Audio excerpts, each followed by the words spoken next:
नमस्कार दोस्तों। कभी सोचा है इंडिया का इलेक्शन प्रोसेस आखिर काम कैसे करता है? वोटिंग का दिन, एग्जिट पोल्स की चर्चा और काउंटिंग वाले दिन का एक्साइटमेंट, आज ये सब हमें बिल्कुल नॉर्मल लगता है।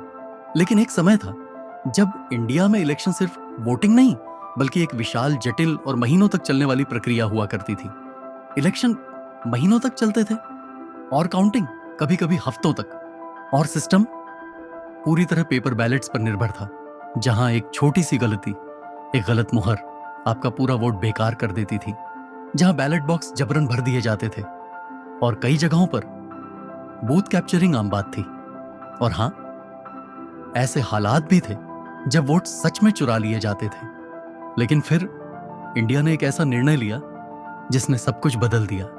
ये कहानी है दुनिया के सबसे बड़े डेमोक्रेसी की, इंडिया की, जहां इलेक्शन ने टेक्नोलॉजी के साथ इवॉल्व किया, पेपर बैलेट से इलेक्ट्रॉनिक वोटिंग मशीन ईवीएम तक, और फिर VVPAT, voter verifiable paper audit trail जैसे ट्रांसपेरेंसी टूल्स तक। आज करोड़ों वोटर्स सिर्फ एक बटन दबाकर अपनी आवाज सीधे सिस्टम में दर्ज कराते हैं और उसी पल उनका फैसला देश के भविष्य का हिस्सा बन जाता है।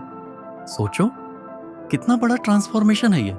और यकीन मानिए, जो आप अब देखने वाले हैं वह आपको सिर्फ इलेक्शन नहीं, डेमोक्रेसी को समझने का एक नया नजरिया देगा।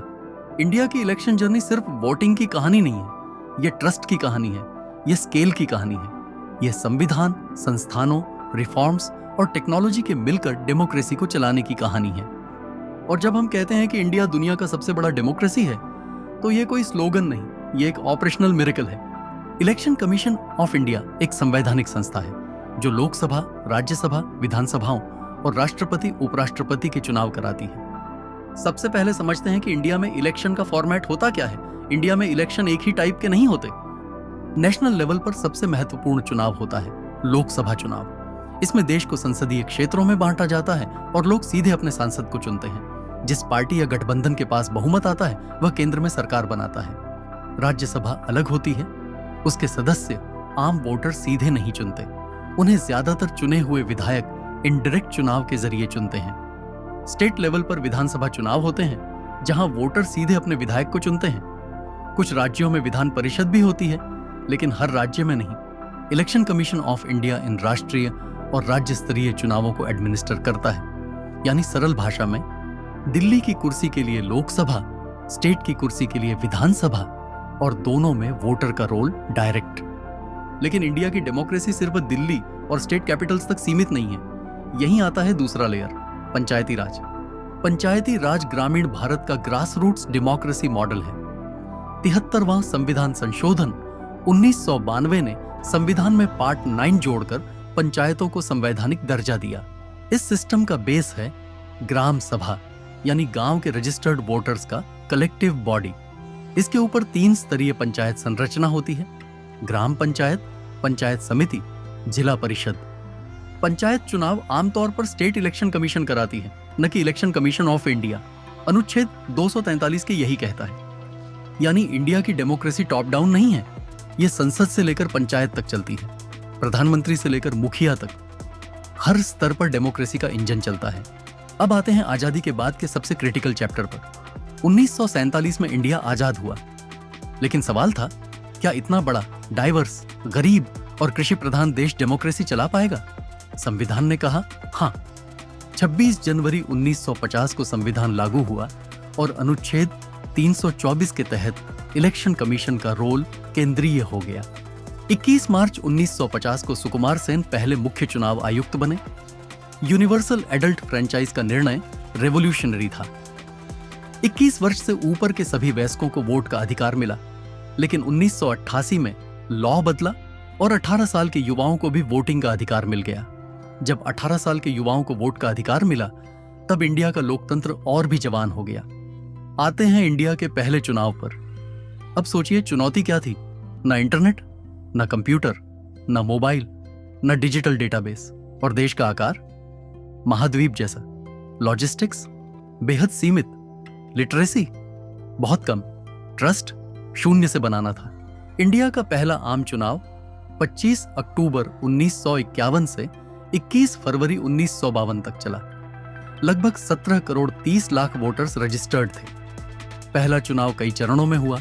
मौसम, भूगोल, ट्रांसपोर्ट, प्रशासन सब अलग अलग थे। सबसे बड़ी समस्या थी अशिक्षा। लाखों लोग पढ़ना लिखना नहीं जानते थे। अगर बैलेट पेपर पर सिर्फ नाम होता तो करोड़ों लोग इफेक्टिवली एक्सक्लूड हो जाते। इसका समाधान था इलेक्शन सिंबल्स। हाथ, झंडा, पैर, बैल, कमल, साइकिल। ये सिर्फ सिंबल्स नहीं थे, ये लोकतंत्र की भाषा थे। पहले चुनाव में महिलाओं के नाम दर्ज करने में भी दिक्कत आई। कई महिलाएं अपनी पहचान वाइफ ऑफ या डॉटर ऑफ के रूप में बताती थी। मतदाता सूची बनाना एक सामाजिक सुधार जैसा काम बन गया। और सिर्फ लिटरेसी नहीं, भूगोल भी दुश्मन था। कहीं पहाड़, कहीं जंगल, कहीं रेगिस्तान, कहीं ऐसे गांव जहां पहुंचने में अधिकारियों को घंटों नहीं दिनों लगते थे। पहला चुनाव सिर्फ वोट डालना नहीं था, यह स्टेट कैपेसिटी का टेस्ट था। इंडिया ने साबित किया कि डेमोक्रेसी शहरों में नहीं, गांव-गांव में जीत सकती है। फिर आए 1960 के दशक, इंस्टीट्यूशनल कंसोलिडेशन का दौर। फिर 1970 और 80 के दशक, जहां bogus voting, ballot box tampering, booth capturing जैसे शब्द आम हो गए। इसी पृष्ठभूमि में एक ऐसे सिस्टम की जरूरत महसूस हुई जहां छेड़छाड़ करना लगभग नामुमकिन हो, जहां मनमाने तरीके से वोट डालना संभव न हो और जहां पूरी प्रक्रिया तेज और आसान बन सके। 1977 में ईवीएम का कॉन्सेप्ट आया। Prototype ECIL, electronics corporation of India limited ने तैयार किया। 1982 में केरल के परूर क्षेत्र में पहली बार ईवीएम का प्रयोग हुआ, लेकिन कानून में बैकिंग नहीं थी। AC जोसे केस में सुप्रीम कोर्ट ने कहा कि बिना कानून मशीन नहीं चल सकती। फिर 1989 में कानून बदला गया। 1998 में बड़े ट्रायल हुए। 2004 लोकसभा चुनाव तक ईवीएम पूरे देश में लागू हो गई। अब सबसे बड़ा सवाल, ईवीएम ने आखिर बदला क्या? सबसे पहला बदलाव, इनवैलिड वोट्स लगभग खत्म हो गए। जहां पहले एक गलत मुहर आपका वोट बेकार कर देती थी, अब एक बटन और आपका वोट सीधे रिकॉर्ड। दूसरा, काउंटिंग तेज हो गई। जहां पहले नतीजे आने में दिनों, कभी कभी हफ्तों लगते थे, अब कुछ ही घंटों में तस्वीर साफ होने लगी। तीसरा, बैलेट स्टफिंग लगभग नामुमकिन हो गया। अब कोई बैलेट बॉक्स भरकर चुनाव नहीं पलट सकता था। और यही नहीं, ब्रुकिंग्स के 2017 के विश्लेषण ने भी यह दिखाया कि ईवीएम आने के बाद इलेक्टोरल फ्रॉड में साफ गिरावट आई। फिर आया सवाल, क्या ईवीएम हैक हो सकती है? ECI और सुप्रीम कोर्ट के अनुसार इंडियन ईवीएम स्टैंडअलोन होती हैं, इंटरनेट से नहीं जुड़ी होती। फिर आया समाधान, वीवीपैट। आप बटन दबाते हैं, एक छोटी पर्ची प्रिंट होती है, 7 सेकंड तक दिखती है, फिर बॉक्स में गिर जाती है। 2013 में सुप्रीम कोर्ट ने कहा कि पेपर ट्रेल ट्रांसपेरेंसी के लिए जरूरी है। 2019 तक वीवीपैट पूरे देश में लागू हो गया। 2024 में सुप्रीम कोर्ट ने बैलेट पेपर पर लौटने की मांग खारिज की। आज की स्थिति, इलेक्शन सिर्फ ईवीएम नहीं है।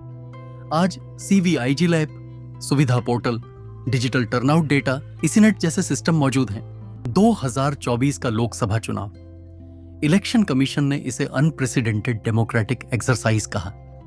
लेकिन समस्याएं आज भी हैं। Electoral finance, misinformation, voter roll accuracy, MCC enforcement. लेकिन अगर लंबी यात्रा देखें, 1951 के paper heavy fraud prone system से आज के ईवीएम, वीवीपैट, एपिक ऐप आधारित मॉनिटरिंग, डिजिटल रिपोर्टिंग तक, यह एक विशाल परिवर्तन है। हर दशक ने नई समस्या दी, हर पीढ़ी ने नया समाधान दिया। 1950 का दशक, वोट समझाओ। 1960 का दशक, संस्थाएं मजबूत करो। 1970-80 का दशक, फ्रॉड रोकना। 1990 का दशक, पहचान और एनफोर्समेंट मजबूत। 2000 का दशक, मशीनें। 2010 के दशक ने कहा, सिर्फ मशीन पर भरोसा काफी नहीं, डेमोक्रेसी को और पारदर्शी बनाना होगा। 2020 का दशक, डिजिटल ट्रांसपेरेंसी और ट्रस्ट। तो अगली बार जब आप सिर्फ एक बटन दबाए या 7 सेकंड के लिए वीवीपैट स्लिप देखें, तो याद रखना, यह सुविधा अचानक नहीं आई। इसके पीछे 75 वर्ष की सीख है, करोड़ों वोटर्स का भरोसा है, हजारों अधिकारियों की मेहनत है और एक देश का निर्णय है। डेमोक्रेसी को हर चुनाव के साथ बेहतर बनाना है। बैलेट पेपर से ईवीएम तक का सफर सिर्फ टेक्नोलॉजी का सफर नहीं था, यह भारत की डेमोक्रेसी के सर्वाइव करने से लेकर स्केल पर सक्सीड करने तक का सफर था। और शायद इसलिए इंडिया में वोट सिर्फ एक राइट नहीं, एक सिविलाइजेशनल एक्ट है।